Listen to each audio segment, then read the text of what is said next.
लगातार सैनी महापंचायत का एक वीडियो वायरल हो रहा है आपका, तो उसके बारे में क्या कहेंगे? कौन सा है? सीएम वाला सर, अभी तो अध्यक्ष बनाया 3 महीने के अंदर। अच्छा, अभी मैं आप सभी को आश्वस्त करना चाहता हूं कि जैसे ही ये घटनाक्रम इधर जाति का समीकरण साधने के लिए बीजेपी ने अपना मोर्चा खोला है, अब बहुत जल्दी कांग्रेस भी अपने पत्ते खोलने वाली है। उनके साथ हमारी जल्द मीटिंग होने वाली है। हम चाहते हैं कि बैकवर्ड के साथ जो अब तक ठगी होती रही है, इनके लोग हर शासन प्रशासन की भागीदारी में बीच में हों और अपने निर्णय और मशवरे के साथ इन लोगों के हिस्से की बात भी चले और इन लोगों को प्रमुख भूमिका में पार्टियां रखें। इसी के लिए हम प्रयासरत हैं और ये दावा करते हैं कि जहां एक पार्टी ने मुख्यमंत्री बनाया, मैं बीजेपी को बधाई देता हूं, भाई नायब को भी बधाई देता हूं। और यही बात अब मैं कांग्रेस से भी अपील करना चाहूंगा कि सोच लो कि आगे चलना है या पीछे।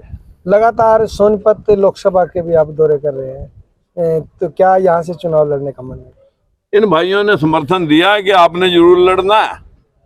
अगर ये कहेंगे कि लड़ना है तो फिर क्यों नहीं लड़वा देंगे? कोई लड़ेंगे तो आप लड़ोगे तो क्या भी देंगे। कांग्रेस के साथ अलायंस?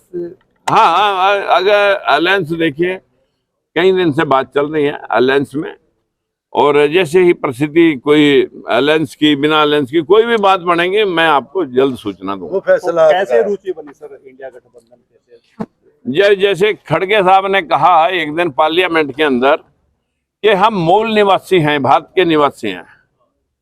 जो लोग बाहर से आए हैं वो शासक हैं, जो लोग मूल निवासी हैं वो यहाँ पर लेबर बन के हकों से महरूम है।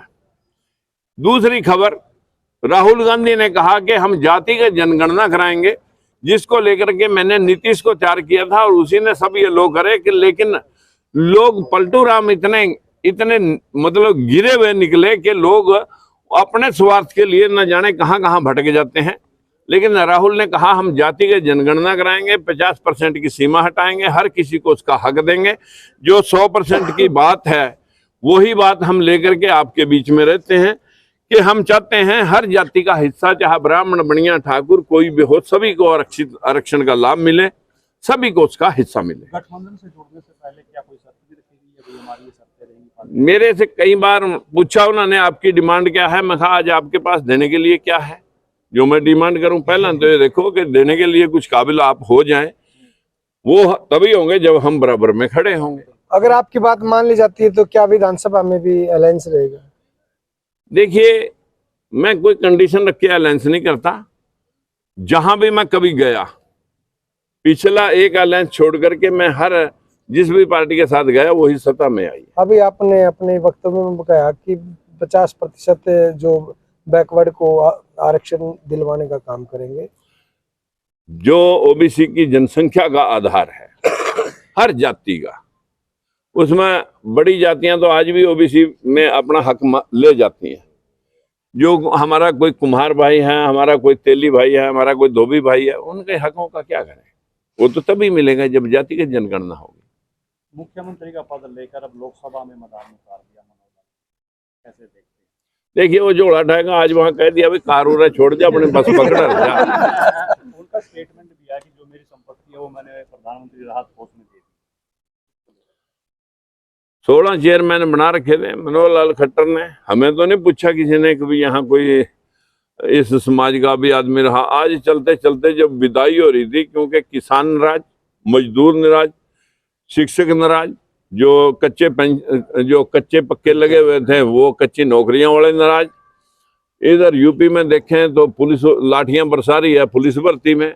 79 शिक्षक भर्ती घोटाला, सारे घोटालों में ना मुद्दा रहा भ्रष्टाचार, ना मुद्दा रहा महंगाई, ना मुद्दा रहा 2 करोड़ नौकरियां, ना मुद्दा रहा किसान की आमदन 2 गुना करने का, ना मुद्दा रहा इस देश में बदअमनी का जो महिला सशक्तिकरण था।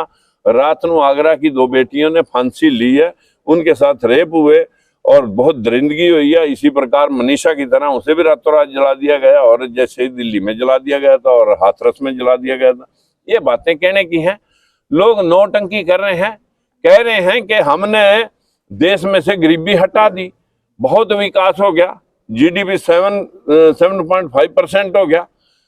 लेकिन कल के अखबार की हेडलाइन छपी थी कि हम 80 करोड़ लोगों को राहत वो खाद्य सामग्री दे रहे हैं, ये हेडलाइन थी। अगर देश के 125 करोड़ लोगों में पीले कार्ड वाले, गरीबी रेखा से नीचे लोग अगर 80 करोड़ हैं, तो किसका इन्होंने निवारण करा दुख, और कौन से की गरीबी हटाई, ये तो तुम अपने बयानों से बताओ। सर बीजेपी तो कहती है कि 2014 में 20 करोड़ लोगों को राशन मिला था, हम 80 करोड़ लोगों को दे रहे हैं। हाँ, पहले 20 करोड़ गरीब थे, अब 80 करोड़ गरीब हो गए। बढ़ाने का काम चर्चिल ने कहा था कि लोगों को अपने अधीन कैसे रखा जा सकता है, फैसिलिटी देकर नहीं, उनको गरीब बना करके, हाथ में कटोरा दे करके आप लंबी देर तक राज कर सकते हैं।